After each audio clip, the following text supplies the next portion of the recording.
Hi everyone, Paul B here, and welcome to my new crib, courtesy of the state of Minnesota.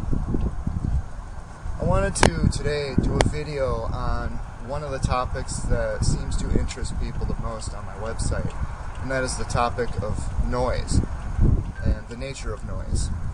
So if my hands don't freeze up, I'm going to speed through this as fast as I possibly can and see if I make it. You can find this on my website. Look on the sidebar. There's a section called Noise and Noise Trauma, and under Noise Trauma you will find the nature of the noise.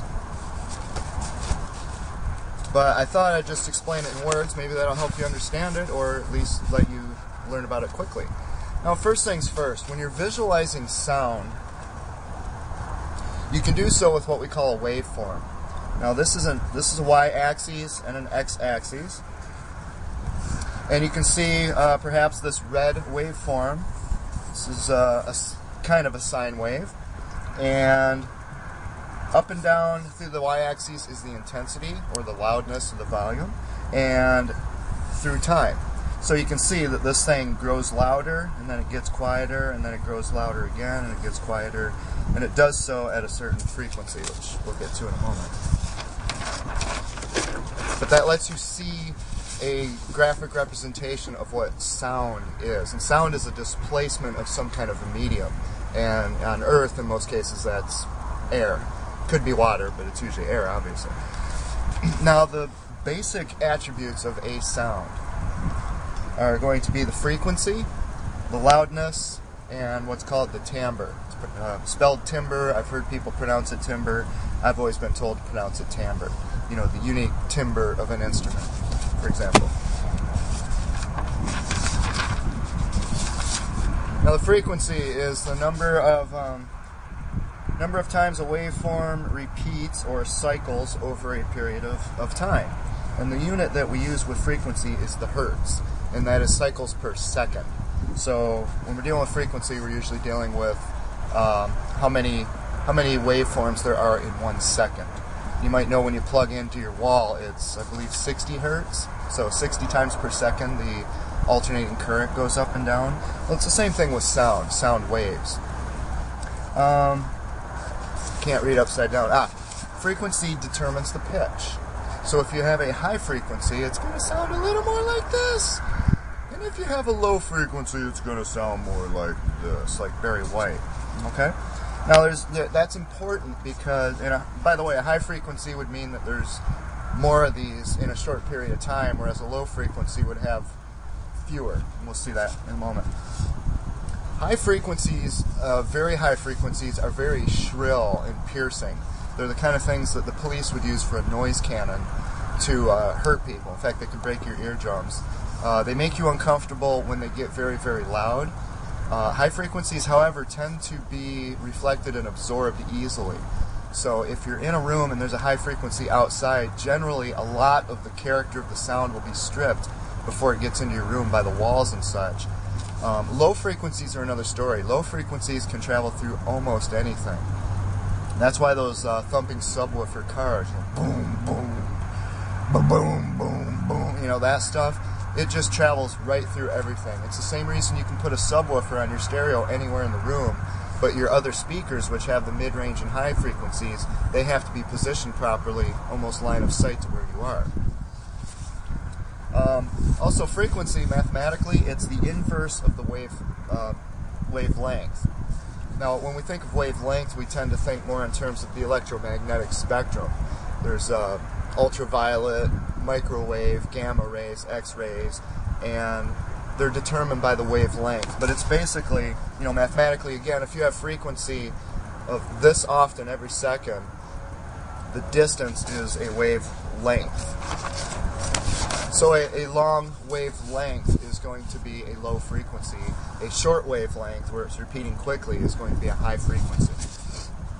The second attribute is loudness, which we tend to casually call volume. The unit for volume or loudness is decibelle, and so you can visualize it by the amplitude. So back, I don't know, if you can remember what that graph looked like, the height of the wave, up or down, is the amplitude. That is what visualizes the loudness. So if it only goes up a little bit, it's not too loud. If it goes way up, it's very loud. Yeah, how sound pushes air. Loudness, because sound is a displacement of a medium, displacement of air, the loudness helps you, if you visualize it, just how when I speak, how is it pushing the air in front of my mouth toward the camera, toward the recorder. And you have to think of it in that terms because you're talking about energy, and that's going to be very important in a moment when we get to why my neighbor's loud and violent noise destroyed my whole life. There's a reason for it. It's based in physics, mathematics, chemistry, those things, biology.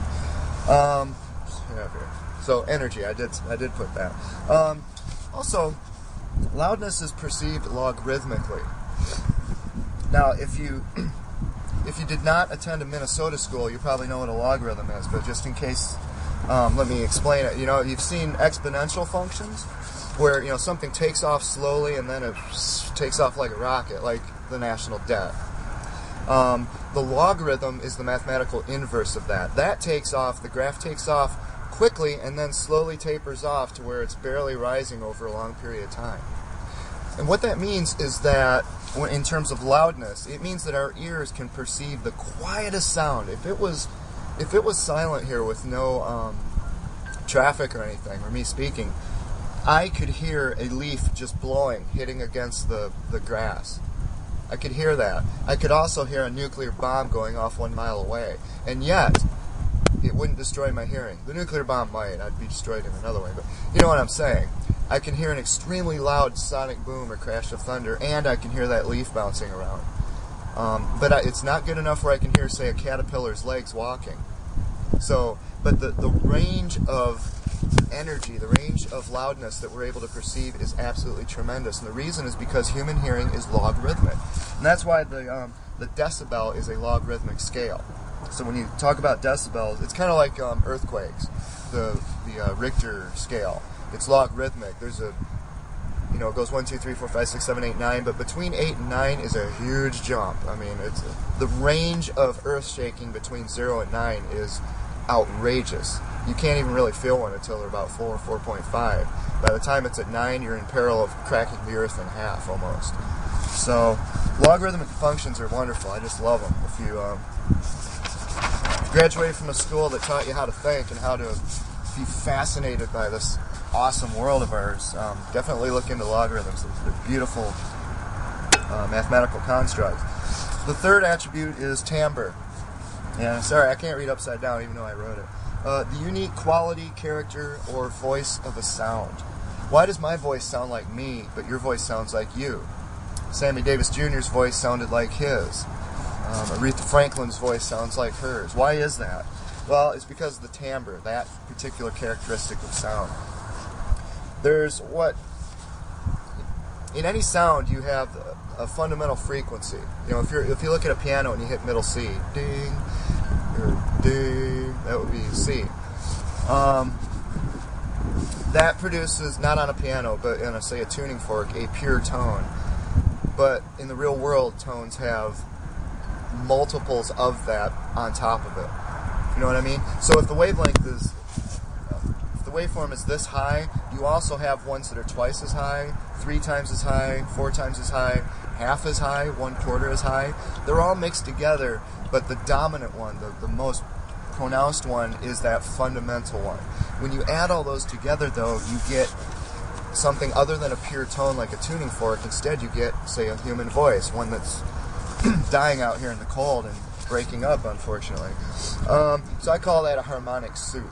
It's just a bunch of harmonics and frequencies mixed together. And like I said here, middle C on a piano, it sounds like a piano. But if you play a saxophone and you play that C note, it's the same note. If you're in a band, you can play the song using the same note, but it doesn't sound at all like a piano. It sounds like a saxophone. That's because of the timbre, which is a consequence of all those harmonics. I skipped ahead, didn't I? Pure and Easy. There's a song by The Who, Pete Townsend wrote, called Pure and Easy. It was part of the original plan for the album that became Who's Next. And he sings, there once was a note pure and easy, playing so free like a breath rippling by. And he said that he wrote it imagining what is that perfect tone like, the one that just has the fundamental but no harmonics. It doesn't really exist in the real world. Computers generate something that's very similar, but because it's playing through a physical speaker for a variety of reasons, we never will hear a totally pure tone in this world. So it's kind of a metaphysical thing.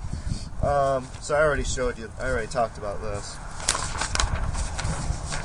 So in the real world, sounds are a complex mix, and this isn't a good, I winged this example, so please don't think that this is accurate. But when you look at a waveform like My Neighbor's Noise, and I have 7,000 hours of recordings of My Neighbor's Noise, and you can see on my noise calendar on my website, day by day, how much noise they made throughout the day. You can look at it because you'll see this. You'll see this kind of a waveform. Now, I don't know how well you can see it, but it's real jagged, but there's a basic form here, but if you look closely at it, it kind of moves up and down. The reason for that is because there's a whole bunch of frequencies, like this black one here, and then this red one, and they add together, they combine. That's why my voice sounds the way it does. It's all those frequencies added together. Now, those are the basic attributes of sound. This is going a bit deeper, and don't let it scare you. It's not as bad as it sounds. I'm taking this from the music world, so there's a few things in there that aren't relevant. Well, they're not as relevant to My Neighbors as you would think, but I'll point that out. It's called an Adsr Envelope. It's kind of an arbitrary definition, but any sound, if you take a sound like that, there's a lot going on there. It may just sound like clink, but what's actually happening is when I hit that, the sound ramps up very quickly to its maximum volume. That's called the attack, A. Then it dissipates slightly, which is called decay. And then it sustains itself at basically an even level while this thing's vibrating. That's called sustain. And then it releases, which is where it fades out totally. Now obviously when I hit this, it's very quick. You know, if you were to graph that, it would all take place in just one little sliver here. And here I show a couple of these. So attack, decay, sustain, and release. In the real world, you're not going to recognize sustain quite as much. That's more for like synthesizers, when you're programming sounds that synthesizers make, or a musical instrument. But it is there, it's not really perceptible. Here is a short one, like I just said. If I hit this wood block, it rises up quickly, there's almost no decay or sustain, and it releases quickly, it just fades away. But over here you've got something else. So let's say this is a little bit short for this, but let's say an airplane flies by. It's going to slowly, gradually pick up until it's overhead, not quite overhead, but past me actually. When the sound reaches me, it'll be maximum volume, and then it's going to fade away, and then I'm going to hear this kind of sustained, it sounds almost like the same volume, and then finally it's going to sound like it's fading away. That's an Adsr envelope, and every sound has something like that. And again, sound is the transmission of energy. I apologize, mathematicians out there, don't send me hate mail because I was winging it here. Here's an Adsr envelope, and I just filled in the 4 sections, and I colored 2 of them so that you can see the area. So, you know, if you know calculus and geometry and all that, you can calculate the area. The energy that was injected into creating this attack is all this black part here. The energy that was used in the decay is this white area, etc., etc. So you got to start thinking in terms of energy, because that's what sound is. So when My Neighbors were going boom like that, all that energy is mainly into the attack. That's the key point.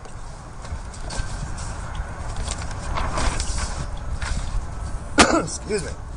Now, as far as how a sound dissipates after you hear that boom, it still fades away. Release is just the normal dissipation of energy. If I speak now in that direction, it'll just fade out, and eventually someone will not be able to hear it as they get further away. Reverb, you've probably heard of it, short for reverberation. What this is how did I phrase it? How sound echoes in the environment as it loses energy and dissipates. My car is parked right behind this camera, so when I'm talking, my voice bounces off the car, and then it bounces back. Some of it hits that tree, some of it hits these tombstones, other parts of it keep going forever. That's reverberation. So the way I'm speaking out here has an echo pattern that's different than if I was speaking inside a room, which is different than if I was speaking inside a canyon, which is different than if I was speaking inside a church sanctuary, a cathedral. They all have unique reverberation. And on my website, where I say that those 7,000 hours of recordings may be shown to have been recorded in the unique acoustic environment of my apartment, this is what I'm talking about. Because every place, if you don't change things, if you don't move boxes and furniture around, has a unique reverberation pattern. Couldn't be simulated anywhere else, and that's why if New Brighton ever wants to try to pretend that it was recorded somewhere else, they're going to have a hard time. They're going to have a really hard time. They should have went to school. Anyway, a canyon, obviously, if you go to the Grand Canyon and shout, it's going to go and it's going to come back. It's very long echoes, and it bounces back and forth, and that energy dissipates slowly because it's taking so long to go back and forth. If you're in a bedroom, depending on what's on your walls, it's going to, hello, it's just going to be gone pretty quickly. Now, if you're in the shower, a lot of people realize when you're in the shower, you sound better when you sing. Let me tell you why. If you're like me and you hate having your picture taken because you have a mug like this, when you take a picture, you want to blur it a little bit because it'll take out the cracks and pock marks. And I'm not a supermodel. Thank God, I'm not a supermodel. Ugh. I have something. Anyhow, getting off topic here. If I blur the photograph, I look better. Okay, I'm not proud of it, but it's the way it is, right? If you're in the shower, the reverberation pattern in a shower, because it has tiles and it's such a closed area, when you sing, it just bounces back and forth, but it's bouncing in all these directions because, it's like that game Pong, that video game. If it hits straight, it bounces back straight. If it hits on a slight angle, it bounces up on an angle. The sound bounces all over the place, and what it does basically is it blurs the sound, and it makes your voice sound better, just like the photograph looks better when you blur it so that it takes out some of the age marks. Now, the thing with reverberation, say in my apartment where my neighbors were making this loud and violent noise, my landlord, without doing any competent investigation, would say, you're hypersensitive to noise. Okay, what's here proves that he's wrong. In fact, it proves that he's so ignorant, he should really be legally prohibited from even speaking on the topic. He is as oblivious to reality as you can possibly get. Here's the key, though. I tried to tell him this stuff. He didn't want to hear it. So he's willfully oblivious to reality. If he was correct that I was hypersensitive to noise, that this rock and roll drummer who can sleep next to a jet engine is hypersensitive to noise, then by the Americans with Disabilities Act, I would have a disability, something wrong with me. He would be obligated to gut his entire building and to soundproof the walls. He would have to accommodate my disability. But what he did instead was, to me, off camera, he would say, you're hypersensitive to noise. And then he had no obligation to do that, to bear that expense. It was all my obligation to move away because I've got something wrong with me. See how clever these people are? These people in Meannesota, New Brighton, they think they have all the answers, but the problem is they messed with the wrong guy this time because I know their games and I know their tricks. Sorry. Soundproofing. Now here's the thing, if the landlord had to do that, if he had to soundproof his building, it would cost him probably several times what his building costs to do that. It isn't even worth it. You just raise it to the ground. He'd be out of business. What we usually do in the real world, I don't know if you can see this, there's a better picture on the next screen. This is what my apartment looked like. Living room, kitchen, bathroom, bedroom. And sound treatment is what we usually do. In my bedroom, where I had the recording studio that I built over all those years, and I never got to use for my own stuff once because of all the noise, and ended up selling off for pennies on the dollar. I had blocks of carpet, like 3 feet, and with hangers. And if I was going to record a voice or something, a voiceover, I would go hang these on the wall.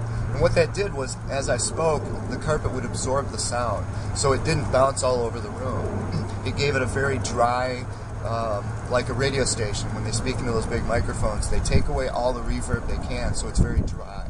They can add reverb later using electronics if they want to. That's sound treatment. What that does is it takes a sound that's already in the room and it forces it to lose its energy very quickly. But it doesn't prevent sound from coming outside into the room. For example, the adult child, boom, door slam. Doesn't stop that. The sound still comes in. If I do sound treatment in my room, it can stop the reverb, but it won't stop the sound from coming in. Okay, if Jethro's up there cooking whatever he cooked in his bathtub after midnight for 90 minutes exactly every third day, running that water, sound treatment isn't going to stop the sound of Niagara Falls coming into my apartment. It's only going to help deal with the reverberation of that. So, in other words, there's nothing, practically speaking, I could do inside my apartment to do anything about that noise. It was all up to the landlord, and he did nothing, absolutely nothing, despite his legal, professional obligations to do so. I was paying him as a property manager. He did not manage his property. This is, again, what our apartment building looked like. I don't have this on the website. What it was a stack of three floors, and there were 4 apartments with a foyer in between and stairs on the top and bottom. The parking went along this side. My apartment was here in the middle. So above me was the upstairs noise triumvirate, those 3 successive, increasingly loud neighbors. Below me was the guy who was very quiet for the first 6 or so years that I was there, but then in the last year we had the gangstas, and they weren't quiet. Next to me, upstairs, one up and one over, was Jethro, who was always cooking in his bathtub, whatever he's making, pies or something else. I always wonder if the landlord knew that, since when I started bringing attention to the upstairs, that's when the landlord started getting really hostile toward me. Makes me wonder if he kind of knew what was going on up there and he didn't like someone drawing attention, but that's totally speculation on my part. The adult child next to me, the door slamming, the yelling and barking, and just childish behavior straight through my walls. And below her was the laundry, so if you went downstairs to the laundry, up above you would hear her boom, boom, boom, boom. She was a massive foot stomper. Across the hall we had Porno Man, the old guy who sat and watched porn all day, every day for the 8 years I was there. We had the nice girl across the hall who never made a sound. All these question marks, I don't even know who these neighbors were. They didn't make a sound. I talked to them in the parking lot once in a while. They were very nice people. It's these other ones who were so loud and violent. It wasn't these people. Except for a self-appointed parking lot monitor, that whack job who would, every time someone's in the parking lot, he'd go out there and stand there like Ramses the Great, overseeing the garbage man or the snow plower. I don't know what his story was. Also, so this was where my apartment was. My bedroom window is where I parked. It's also where the adult child parked, where she would leave her stereo thumping. And right next to that was the gangstas, who would also leave their stereo thumping. Over here, just feet away, were the motorcycles. The people in the house back here with the motorcycles. Off in this direction, about 200 feet maybe, was the barking dog. So you can see I was pummeled by sound from every direction. From above, below, from out here, from over here. Planes flying overhead. The trains came from this direction, so they were coming straight into my bedroom window. Multiple times every hour, those train horns. It was just obscene, the amount of noise in that place. Only in the last 3 years. It built up, started ramping up. About 4 years. The first 4 years I lived there, it was fine. You know why? Because the people who lived here were good and decent enough people, except for the adult child. It's when these other people moved in. That's the point. That's what my landlord was supposed to protect me from, was people who violate their lease and the law. The people who were there the first 4 years really didn't, except for the adult child. And she was just one person. I could deal with it. I could work around it. But I can't work around 20 sources of noise, all laying on top of each other. Alright, another thing I want to talk about is continuous versus constant noise. I don't know if you can see these, but This is something I came up with. I'm sure there's a technical term for it, but I use this terminology because of what I was dealing with. Continuous noise is noise that flows from one instant to the next. If you can see this graph, you can kind of see how it's just a solid line. It's jagged, but it's a solid line. A waterfall, an air conditioner, the Gangsta's bathroom fan that they would leave on. That was an industrial strength bathroom fan, and it vibrated things. It was this, on my website you'll see an experiment where I show that their bathroom fan was as loud as an electric can opener 4 feet away from my ears. And they would leave that thing running for up to 12 hours. That's in my apartment. It sounds that loud. Industrial noise. I mean, OSHA should have been called in to deal with this stuff. And yet I could not get the city of New Brighton, the police, the landlord to even worry about it. If that noise had been in a workplace, OSHA would have been involved. But when it's in my home and there's laws against it, nobody did anything. What you're seeing here is explaining why what they did was absolutely wrong and why I was absolutely within my rights, correct, and just to demand that they did something about this. Constant noise is taken over time. Okay, it depends how long. I've been out here for 15 minutes or so. You've heard traffic noise, but you know what? It's one car coming by at a time. There's a break in between, a silence in between. But over the course of that 15 minutes, I'm justified in saying there has been constant traffic noise. Not continuous, but constant, because it hasn't ended throughout that period. That's why on this graph you can see there's a big barrage, then silence, barrage, silence. This example's a little bit better. This is what foot stomping looks like. So when someone upstairs, Muffy and the Leech or the Jackass are up there, boom, boom, boom, boom, boom, boom, boom, boom, boom, boom. If you look at it on a graph, technically the time that energy is being imparted into my apartment, if you add all that up, it's a trivial part of the full time. But because of attack, decay, release, sustain, release, because of ADSR, over time it sounds like this is constant foot stomping. So, and the reason I mention that is because if the police, also door slamming, dog barking, you've heard dogs bark, and then they stop for 4 minutes, and then it starts again. But if they do that all day, it was constant dog barking. Yes, the thing stopped for 4 minutes, or it might even stop for 10 or 15 minutes, but it still barked all day. That's constant dog barking. The problem is, what if the police show up during that 10 or 15 minutes when it's not barking, and the police doesn't have the ability to think? If that officer can't process information and can't project with foresight and critical thinking, if they're not able to say, I don't hear any noise during the little bit of time that I'm here, but maybe the person who's here all the time does hear noise. If they're not able to figure that out, then they're not going to enforce the law, which is what happened to me. Again, I offer my heartiest condemnation for the Meannesota education system. These are the least educated people I've ever seen in my life. Here's the key of what's going on here, particularly when it comes to attack. Okay, here's a fuzzy mallet. Here's a wood block. If you hit that, that's a very loud, sharp, hard attack. I'm going to use the same mallet and hit myself. You don't get that. Why is that? Well, part of it's that, I mean, if I use the stick, it's even louder. It's a sharper attack. It ramps up more quickly than if you use this. You want to hear a really hard attack? Here, listen to the snare drum. See, now, it's that attack in particular that is so brutal. When I'm just there trying to sleep, and the jackass drops a bowling ball, boom! You've got that initial attack, that impartation of tremendous energy into my apartment that shakes everything, shakes the floor, it shakes my body because a lot of it's low frequency, and low frequency travels through your body. You know what happens? And this is a natural human response. It's supposed to do this. Humans are supposed to do this.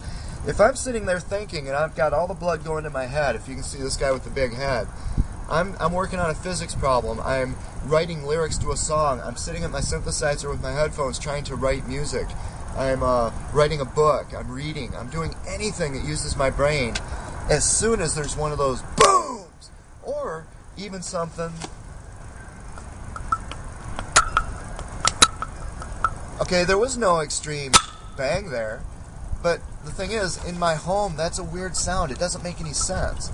Human hearing is great at blocking out noises that are not relevant, but the thing is, when you're inside your home, if you hear something that's out of the ordinary, you automatically jump into fight or flight mode. And what that does is it takes all the blood from your brain so that you stop thinking rationally, and it sends the blood to your muscles, to your extremities, because you have to prepare to either fight or to run away. And the reason for that is that it forces you to identify, was that sound a threat, or was it an opportunity, or was it neutral? But again, when I have this many noisy neighbors, and they're this noisy as often as they are, that triggers this response in me all day, every day, all night. Look at the noise calendar on my website, and you'll see there, in terms of constant noise, even though there are breaks, there could be a 2 or 4 hour break once in a while. But throughout the day, there is always noise going on, and a lot of it. Noise that just should not be in someone else's home, injected by another person. Every time it did this to me. I believe the adult child's door slams. I apologize, I don't remember the exact number. But I know that over the time I lived there, I calculated at least 10,000 of those door slams. For some reason, I'm thinking 40,000. Because when she did it, there were 4 of them. You know, she'd slam the foyer door, or she would open it violently, and then she would slam it, and then she'd stomp over to her door. She'd open her door violently and slam that. So it was always a 4-part ordeal. Even if it's 10,000 instead of 40,000, every single one of them triggers this to some degree, and I can't do a damn thing about it, because that's biology. That's what my body's supposed to do. What the city is supposed to do, and the landlord, is to prevent that noise from entering my home in the first place. If somebody stood outside and sprayed gasoline into my windows, the police would stop them, because they're spraying a toxic substance, flammable, into my home. Right? Somebody threw a grenade through my window, they would go after the person. They threw something that's dangerous into my home. But for some reason, when it comes to sound, noise, loud and violent noise, when these guys inject that into my home, everyone's just like, oh, doesn't matter to me, no big deal, no harm done. That's not true. That's why there's at least 23 academic journals that talk about noise and health, the effects of noise on human health. And this is a big part of it. There's more to it than that. This is why your cardiovascular system gets so bad. That's why these fingers here keep turning blue. I'm surprised they're not right now, I think, because I'm using them. But my cardiovascular system is shot. That's why I had diarrhea all the time. I mean, what they did to my body was devastating. And it's because my body had to deal with this thousands and thousands of times when I was there. But if the landlord had done his job, I wouldn't have had to deal with it. If the police had done their job, I wouldn't have had to deal with it. If the city had done their job, I wouldn't have to deal with it. All the way up to my state legislator. In 3 years now, one official in the state of Minnesota even cared, let alone did anything. They did not fulfill their professional obligation, their legal obligation, or their moral obligation just to be decent human beings. Not one person in the 3 years that I asked people from the bottom, the gutter where my landlord is, up to the top, my state legislator, Carolyn Lane, in case you want to re-elect that beauty. This is the point of how this noise, that's how I ended up losing my job, sleep deprivation. Because this noise is keeping me awake all the time, and it destroyed my ability to function at work. It destroyed my ability to function competently, so that when I lost my job, that I could do what I needed to do to move on to something else. It incapacitated me inside my own home. If you look at my website, you'll see examples of where the U.S. military, other militaries, the police, they use noise as a weapon. In Waco, where I have been, I visited the ruins at Waco. They took these huge speakers and they played things like, these boots are made for walking, that's just what they'll do. One of these days, these boots will walk all over you. You got 76 men, women, and children in a building, and it wasn't a big building, by the way. It was slightly larger than the house I grew up in. They used long lenses to make it look like a compound, but it was a house. It was a church. It had 76 men, women, and children in it with no electricity. They're under siege by a violent military, courtesy of the Clinton family, right? And what did they do? At night, when they're already terrified of being shot or being gassed or what, these police are playing loud music saying, God, what are the lyrics to that song? I just found a new book of matches. You know, something about burning you down. It's like, you talk about prophetic. It terrified those people. Anyway, the last thing I want to go over here is to point this out. Okay, in 3 years, the amount of time that the New Brighton City Council spent inside my apartment, what I expected them to do when I went to them was to wire my apartment to gather the legal evidence they needed to put a stop to this. They didn't even go there. They didn't even let me suggest it. That's what they do in other communities, but not New Brighton. They gave me 2 minutes to speak, and I was all done. They should have wired my apartment and gathered the evidence so they could have stopped these people. They spent a total of 0 minutes, in fact 0 seconds, in my home.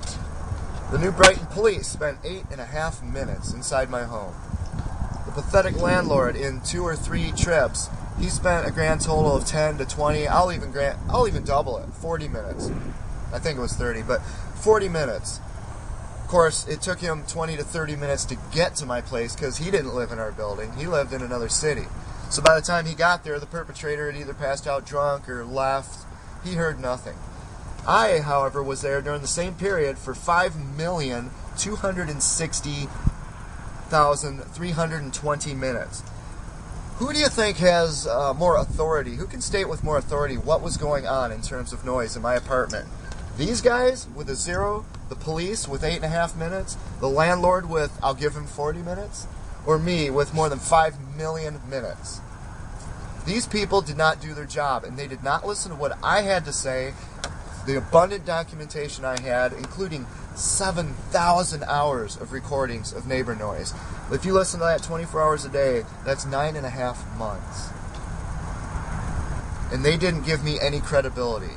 You know what? I hope this presentation, if nothing else, shows you that I know exactly what I'm talking about, and that everyone involved in this fiasco, the landlord, city council members who ran for office, and somebody elected these people to office, the police, all the way up to my state legislator.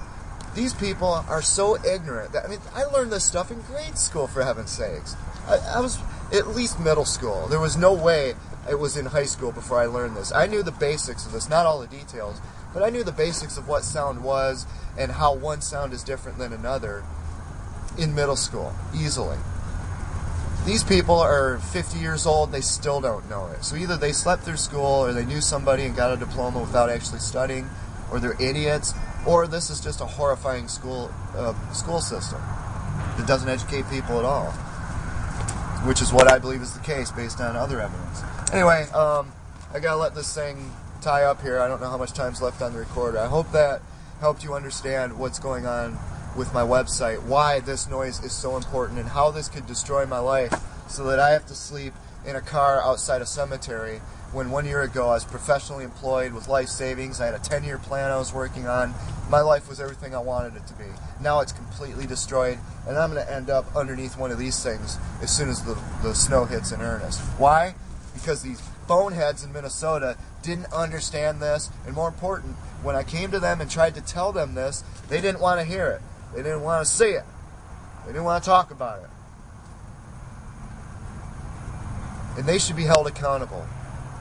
Please visit my website, www.meannesota.com. And I wouldn't mind, actually, if you sent those people a message and tell them what you think of them, what you think of their apathy, ignorance, negligence, incompetence, corruption. I'd appreciate it if you did that on my behalf, because they sure haven't listened to me. Thank you so much for being here. Out.